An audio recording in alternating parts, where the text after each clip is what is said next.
जीना ही काफी नहीं है, मरना भी है आगे, और मर के फिर जाना है इस दरबार में सरकार की, और उसका हिसाब होना है। यही केवल हिसाब नहीं होता है, यहां तो नॉर्मल हिसाब है। एक एक सेकंड का हिसाब सेकंड के कम हिस्से में हो जाएगा।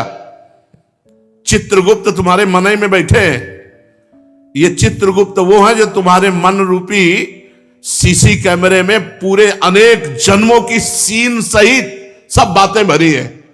उसी को तो नाम जप मंत्र जप से डिलीट कर आ जाता है। जब नाम जप मंत्र जप करते तो सामने छा जाता है। इसलिए भाई अधर्म के धन से बचो, क्योंकि ये बुद्धि भ्रष्ट कर देता, परिवार को नष्ट कर देता है। ये बात अपने दिमाग में बैठा लो। अधर्म से दूसरों का धन लेने वालों, छल कपट करने वालों, ये बात को समझ लो। चाहे जिस पद प्रतिष्ठा पे हो, वो धन तुम्हारे लिए नाश का कारण बनेगा। अब मान लो, ये बात मान लो, प्रार्थना मान लो, नहीं आगे परिणाम देख लेना।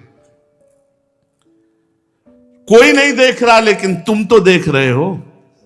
तुम देख रहे हो, कोई गवाही नहीं, लेकिन तुम गवाही हो। यहां जैसे वो जो जिससे गुप्त बात पूछनी होती, उसको वो दबावा दे करके वो मशीन में डाला जाता कि वो वही बोलेगा जो सत्य है। नहीं, वो हमें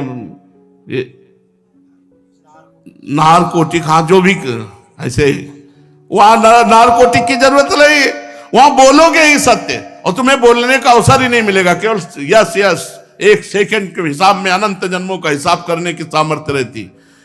तुम्हारे सामने शील चल रही, तुम स्वीकृति देते चले जा रहे हो। बस ये चल सुअर बन, गधा बन, अब गए सुअरी की कोख में, अब भोगो।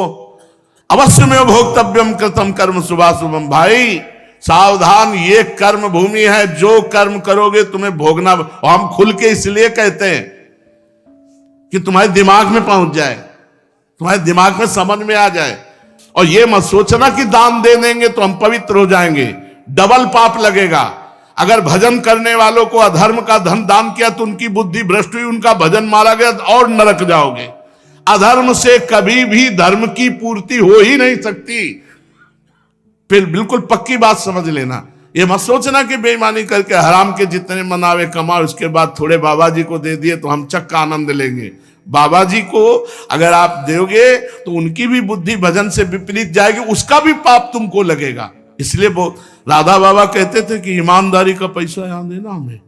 जैसे कभी किसी को कोई भागवत सुना को तो बोले हम तुम्हें दक्षिणा देना चाहते, तो एक घास काटने वाला है, बोले बाबा पक्की ईमानदारी का, हम रोज घास काटते उसी का मिलता है।